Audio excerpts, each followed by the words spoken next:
اپنی جوانی اور شباب پر متکبر نہ ہوا کرے کہ کہیں وہ بیمار بنا کر زندگی بھر کے لیے بستر علالت کے سپرد نہ کر دے۔ کوئی اپنی تونگری اور دولت پہ تکبر نہ کیا کرے کہ کہیں وہ تونگر سے در در کا گدا گر نہ بنا دے۔ قرآن کہتا ہے مالک الملک تؤتی الملک من تشاء وتنزع الملك ممن تشاء وتعز من تشاء وتذل من تشاء بيدك الخير إنك على كل شيء قدير۔ وہی ہے مختار کل، جسے چاہتا ہے بلند کرتا ہے، جسے چاہتا ہے پیوند زمین کرتا ہے۔ اور پھر حضرت سعد رضی اللہ تعالی عنہ نے فوجی ترنگ اور فوجی مستی میں یہ سلوگن بلند کیا، یوم یوم الملحمہ، ہمیں ستانے والوں تیار ہو جاؤ، آج ستائے جاؤ گے۔ کل تمہارے ہاتھ میں تلوار تھی، ہماری گردنیں ہوا کرتی تھیں، آج محمد کے رضاکار آ گئے ہیں 10,000۔ آج ہماری تلوار ہوگی اور تمہاری گردنیں ہوں گی۔ ہوا کی لہروں نے حضرت سعد رضی اللہ تعالیٰ عنہ کا یہ جذباتی ماٹو بارگاہ رحمت تک پہنچایا۔ رسول اکرم صلی اللہ علیہ وسلم نے حضرت سعد کو اپنے پاس بلایا، فرمایا سعد تم کیا کہہ رہے ہو؟ عرض کیا اللہ کے رسول، میں اسلام کے دشمنوں کی حوصلہ شکنی کرتے ہوئے یہ کہہ رہا ہوں الیوم یوم الملحمہ، آج تصادم کا دن ہے، آج ٹکر کا دن ہے، آج انتقام اور بدلے کا دن ہے۔ رحمت للعالمین صلی اللہ علیہ وسلم کی آنکھوں میں رحمت کے موتی تیر آئے۔ حبیب کبریا صلی اللہ علیہ وسلم نے فرمایا سعد تم انتقام کا نعرہ بلند کرتے ہو، میری رحمت کو تکلیف ہوتی ہے، نعرہ تکبیر، میرے ضمیر پہ چوٹ لگتی ہے، تمہیں یہ نعرہ بلند کرنے کی اجازت نہیں۔ حضور نے تادیباً وہ پرچم لے کر ایک اور رضاکار کے حوالے کر دیا۔ صحابہ کرام نے عرض کیا اللہ کے رسول، ہمیں تو ان سنگ دلوں کا وہ ماضی یاد ہے کہ جب انہوں نے بلال کو گرم ریت پر لٹا دیا، جب ان آدم خوروں نے سمیہ کو مکہ کے چوراہے پہ 2 لخت کر دیا، ہمیں تو ان آدم خوروں کی وہ زیادتیاں یاد ہیں۔ رحمت عالم صلی اللہ علیہ وسلم نے فرمایا مجھے بھی یاد ہے، میں اچھی طرح جانتا ہوں، یہ شہر مجھے جانتا ہے، میں اس کے در و دیوار سے مانوس ہوں، یہ وہی گلیاں ہیں جن میں میرے لیے کانٹے بچھائے جاتے تھے، یہ وہی شہر ہے جس کے نوجوان میری ہوٹنگ کے لیے جلوس نکالا کرتے تھے، یہ وہی باشندے ہیں جو میں مجھ پہ سنگ باری کر کے مجھے لہولہان کر دیا کرتے تھے، یہ وہی مکان ہیں جن کی چھتوں پر عورتیں کوڑا کرکٹ لے کے میری انتظار کیا کرتی تھی۔ لیکن تم جانتے نہیں کہ میں یہ سارے ظلم سہنے کا عادی ہوں، یہ ستانے کے عادی ہیں، ہم معاف کرنے کے عادی ہیں، ان کے دامن پتھروں سے بھرے ہوئے ہیں، ہمارا ظرف عفو و درگزر سے معمور۔ شاید تمہیں وہ یاد نہیں کہ یہ ساری چوٹیں سہ کر میں بیت اللہ میں پہنچتا جبکہ میرے جسم سے خون بہ رہا ہوتا، جبکہ میرے پاؤں میں کانٹے چبھے ہوئے ہوتے، جبکہ میرے جذبات ان کے سنگین ناروں سے زخمی ہوتے، میں بیت اللہ میں جا کے کیا کہا کرتا تو تمہیں کچھ یاد ہے کہ نہیں؟ بیت اللہ میں جا کے عبداللہ کا یتیم اللہ کے حضور عرض کرتا میرے معبود اپنے محبوب کو زخمی دیکھ کر کہیں تیرا غضب جوش میں نہ آ جائے، تو نے دیکھا کہ ستایا گیا ہوں، تو نے دیکھا کہ سنگ باری کی گئی ہے مجھ پر، تو نے دیکھا کہ میرے جسم سے لہو ٹپک رہا ہے، تو نے دیکھا کہ مجھ پہ کوڑا پھینکا جا رہا ہے، تو نے دیکھا کہ میری کردار کشی کی مہم چلائی جا رہی ہے، سوشل بائیکاٹ کیا جا رہا ہے، لیکن میرے معبود میں تیرے در پہ اس لیے نہیں آیا کہ اپنے ستانے والوں کی ہلاکت و بربادی کی دعا کروں، میں تو تیرے در پہ اس لیے آیا ہوں کہ زندگی کے کسی مرحلے پر اگر ان کے مظالم اور ان کے ستم ہائے مسلسل کی وجہ سے یہ تجھ سے دعا کروں کہ خداوندہ انہیں تباہ کر دے، انہیں ہلاک کر دے، تو تجھے اس گھر کی عظمت اور میری محبت کا واسطہ کہ میری وہ ہلاکت والی دعا کبھی قبول نہ کرنا، اگر میں کہوں بھی تو انہیں ہلاک نہ کرنا۔ وہ ہاٹ کے دوستو، عزیز نوجوانوں، جنگ میں بڑے بڑے لوگوں کا اشتعال قابو میں نہیں آتا، بڑے بڑے لوگ اپنی عظمت فراموش کر بیٹھتے ہیں، لیکن رحمت عالم صلی اللہ علیہ وسلم کے اعتدال و توازن کا اندازہ کیجیے کہ میدان جنگ میں ایک کافر کی تلوار حضور پہ اٹھی، اللہ نے اپنے معبود کی حفاظت فرمائی، اس کا وار خطا گیا، اب رحمت عالم کی تلوار اٹھی، وہ کافر شمشیر رسالت کی زد میں تھا، اگلے لمحے وہ تلوار کافر کا سر قلم کر سکتی تھی، لیکن رحمت عالم صلی اللہ علیہ وسلم نے اپنی اٹھی ہوئی تلوار کو روک لیا، اپنے پیچھے کھڑے ہوئے اپنی مراد و مدعا فاروق اعظم کو اپنی تلوار دیتے ہوئے فرمایا، عمر تم اس سے نمٹو۔ فاروق اعظم رضی اللہ تعالیٰ عنہ عرض کرتے ہیں، اللہ کے محبوب میں تو اس سے نمٹ لوں گا، لیکن آج میں چاہتا تھا کہ میں نبی کی تلوار کے جوہر نبی کے ہاتھوں سے دیکھوں، آج میں انتظار کر رہا تھا کہ آپ کی تلوار سے کوئی کافر کٹ کے گرے تڑپے اور اس کی تڑپ دیکھ کر میں اپنے جذبہ حریت کو جلا بخشوں۔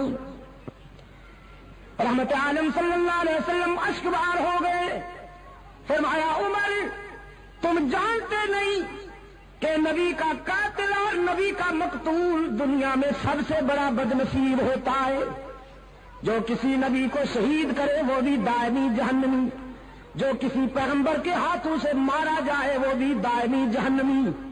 تو میرے عمر میں انسانوں کو جہنم سے نکالنے آیا ہوں، جہنم میں دھکیلنے تو نہیں آیا۔ میں چاہتا ہوں کہ نہ کوئی ایسا بدنصیب ہو کہ اس کے ہاتھوں سے میں مارا جاؤں، نہ کوئی ایسا بدنصیب ہو کہ وہ میرے ہاتھوں سے مارا جائے۔ ارباب علم و دانش، حد نہیں ہو گئی، حد نہیں ہو گئی شفقت اور رحمت کی کہ پوری 23 سالہ عسکری زندگی میں کوئی ایک انسان بھی براہ راست رسول اللہ کی تلوار سے نہیں مارا گیا، کوئی ایک بھی انسان۔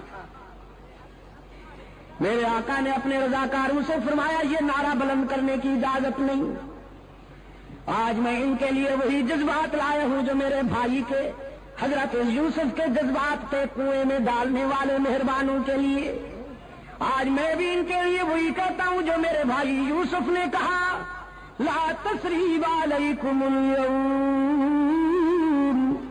آج تمہیں تمہارے ماضی پر شرمندہ بھی نہیں کیا جائے گا، تو تم بھی جاؤ مکہ کی گلیوں میں جا کے، مکہ کے ہر دروازے پہ جا کے میرا پیغام پہنچاؤ، اليوم یوم المرحمہ، آج بدلے اور انتقام کا دن نہیں، آج عبداللہ کا یتیم تمہیں معاف کرنے کے لیے آیا ہے، آج آمنہ کا لال تمہیں دامن رحمت میں چھپانے کے لیے آیا ہے، ڈرتے کیوں ہو؟ تم نے اپنے دروازے بند کر لیے ہیں، شہر چھوڑ رہے ہو، تمہارے جسم پر لرزہ طاری ہے، ذرا باہر آ کے دیکھو، آج مکے میں فاتح بن کے آنے والا کوئی مادہ پرست شہنشاہ نہیں، آج فاتح بن کے آنے والا محبوب کبریا ہے۔ وہ انتقام کے جذبات نہیں لایا، وہ درگزر کے جذبات لایا ہے۔ رسول اکرم صلی اللہ علیہ وسلم نے اپنے غلاموں سے فرمایا، جا کے بچوں سے کہہ دو ڈرنے کی ضرورت نہیں، محمد عربی تمہیں یتیم بنانے نہیں آیا، جا کے بیٹیوں سے کہہ دو میری بیٹیوں ڈرو نہیں، تمہاری آبرو پہ کوئی شبخون نہیں مارے گا، جا کے ماؤں سے کہہ دو تمہاری مانتا نہیں لوٹی جائے گی، جا کے بہنوں سے کہہ دو تمہارے سروں سے دوپٹے نہیں اتارے جائیں گے۔ رحمت عالم صلی اللہ علیہ وسلم دختر انسانیت کے سر سے دوپٹے اتارنے نہیں آیا، اترتے ہوئے دوپٹوں کو سنبھالنے کے لیے آیا ہے۔ کیوں کوہاٹ کے روشن ضمیروں، رسول اللہ صلی اللہ علیہ وسلم کے انقلاب نے دختر انسانی کے سر سے دوپٹے اتارے ہیں کہ اترتے ہوئے دوپٹوں کو سنبھالا ہے؟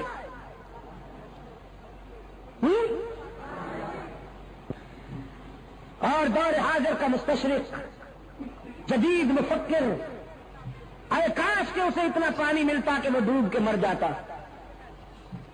جب وہ اسلام پر اعتراض کرتے ہوئے یہ کہتا ہے کہ اسلام نے تو میدان جہاد میں، میدان جنگ میں انسانوں کا خون بہایا، عورتوں کی بے حرمتی کی، لیکن وہ خود دیکھیں کہ انہوں نے عورت کو کیا مقام دیا ہوا ہے۔ مغربی سوسائٹی کی عورت کھلونا بن کے رہ گئی ہے، اس کو عورت کہتے ہوئے بھی حیا آتی ہے، لیکن رحمت للعالمین صلی اللہ علیہ وسلم کے انقلاب نے عورت کو یہ مقام عطا فرمایا۔ حضور نے فرمایا عورت بیٹی ہوتی ہے، بہن ہوتی ہے، بیوی ہوتی ہے اور ماں ہوتی ہے، ڈانسر نہیں ہوتی۔ اور جب ڈانسر بن جاتی ہے تو وہ عورت نہیں رہتی، پھر غلاظت کا مجسمہ ہو جاتی ہے، پھر وہ بدبو کا ٹینک ہوتی ہے، دنیا کی بدترین شے بن جاتی ہے۔ یہ چار مقدس رشتے ہیں عورت کی فطرت میں، بیٹی، بہن، بیوی اور ماں۔ رحمت عالم صلی اللہ علیہ وسلم نے فرمایا عورت جب بیٹی ہوتی ہے تو اس کے سر پہ عفت کی چادر ہوتی ہے، عورت جب بہن ہوتی ہے تو اس کے سر پہ عصمت کا دوپٹہ ہوتا ہے، جب یہ بیوی ہوتی ہے تو اس کے جذبات میں وفا کی بلندیاں ہوتی ہیں، جب یہ ماں بنتی ہے تو اس کے قدموں میں جنت ملتی ہے۔ مشرق و مغرب کے مفکرین کی تعلیمات میں آپ کو اس مظلوم جنس کے لیے یہ احسان کہیں نہیں ملے گا، یہ معیار کہیں نہیں ملے گا۔ میرے عزیز دوستوں، انقلاب رحمت، رسول اللہ کے انقلاب رحمت نے دوپٹے سنبھالے ہیں۔ ایک مشرق کی بیٹی، خود بھی مشرقہ بنت مشرق، بارگاہ رسالت میں جنگی قیدی بن کے آتی ہے۔ حاتم طائی کی بیٹی تھی، اپنے دور کا بہت بڑا سخی گزرا ہے حاتم طائی۔ ایک مرتبہ شہید کربلا حضرت حسین رضی اللہ تعالی عنہ نے فرزند حاتم سے کہا جب وہ مسلمان ہو چکا تھا کہ میں نے سنا ہے تیرا باپ بہت سخی تھا۔ حاتم کا بیٹا کہنے لگا حسین واقعی سخی تھا، میرا احترام کر، میں بڑے سخی باپ کا بیٹا ہوں۔ حضرت حسین مسکرائے اور فرمانے لگے میرا بھی احترام کر، میں بڑے سخی نانے کا نواسا ہوں۔ حاتم کا بیٹا کہنے لگا حسین میرا باپ اتنا سخی تھا کہ اس کے گھر کے 10 دروازے تھے اور مانگنے والے کو ہر دروازے سے کچھ نہ کچھ مل جایا کرتا تھا۔ حضرت حسین رضی اللہ تعالیٰ عنہ فاتحانہ انداز میں مسکرائے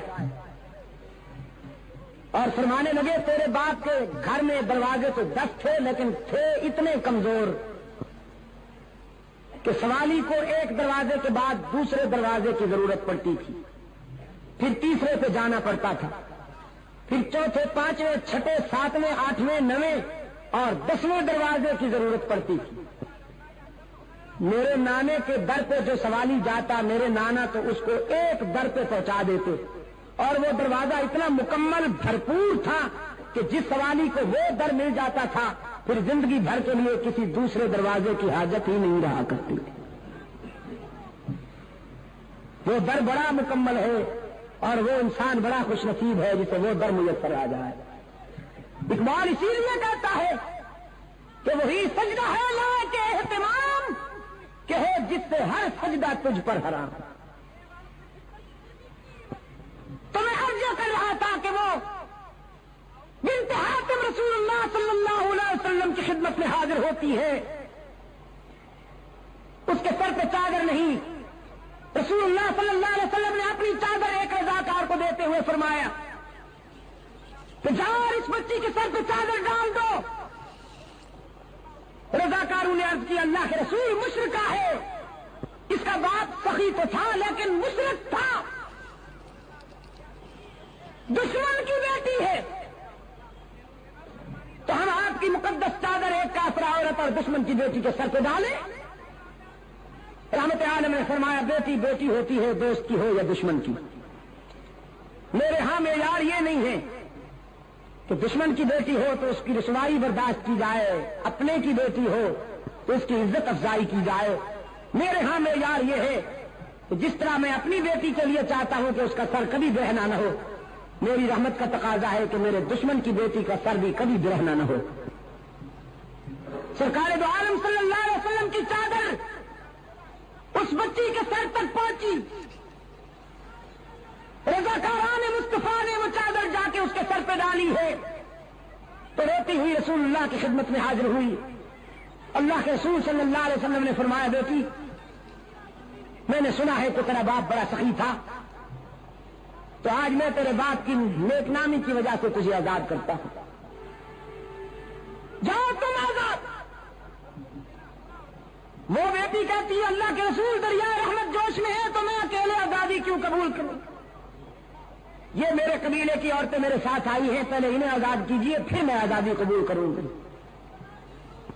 رحمت عالم صلی اللہ علیہ وسلم مسکرائے, فرمایا ماشاء اللہ صحیح نسل ہو اپنے باپ کی, جاؤ تمہیں تیرے باپ کی وجہ سے اور ان کو تیری انسانی ہمدردی کی وجہ سے آزاد کرتا ہوں, تم سب آزاد.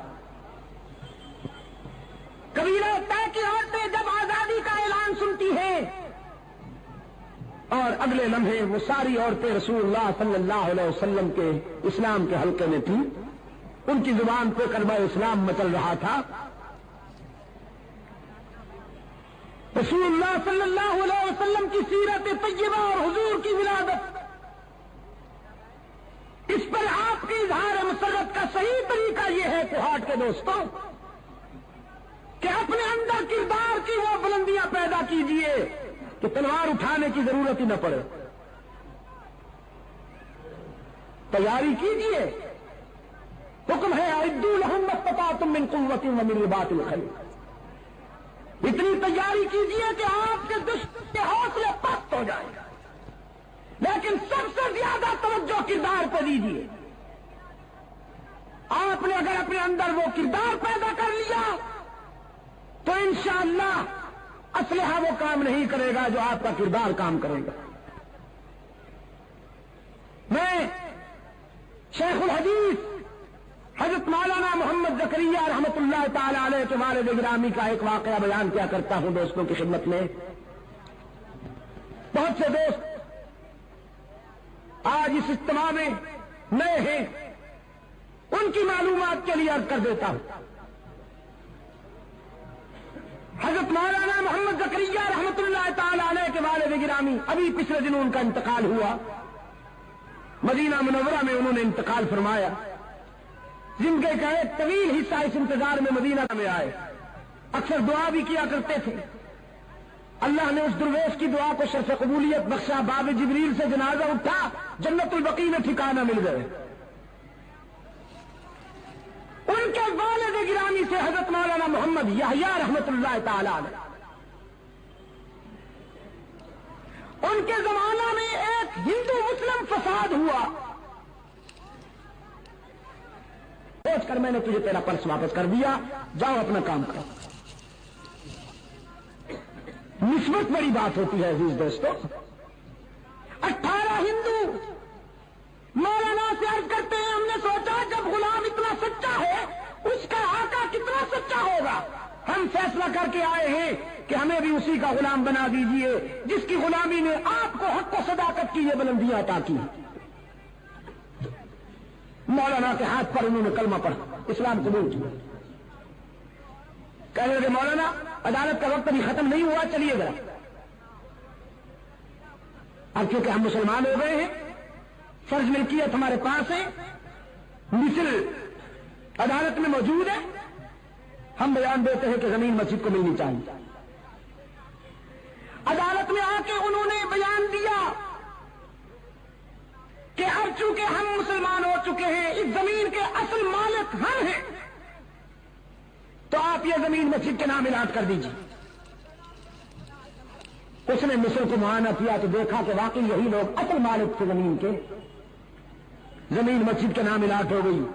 مولانا محمد یحییٰ رحمۃ اللہ علیہ سنجیدگی کے ساتھ باہر آئے اور اپنے جذباتی سر پھرے دوستوں سے فرمانے لگے یحییٰ نے جھوٹ نہیں بولا، تو یحییٰ کے خدا نے یحییٰ کا دین بھی بچا لیا، زمین بھی عطا کر دی۔ میرا پیغام آپ کے لیے آج یہی ہے کہ آپ حضور اکرم کی ولادت کا جشن یا خوشی اس طرح منائیے کہ رسول اللہ کے زیادہ حیات کو اپنا کر رحمت عالم کا کردار کو اپنی زندگی میں جگہ دیجیے، پھر دیکھیے اثرات کیا ہوتے۔ آج اسرائیل کا یہودی، روس کا دہریہ،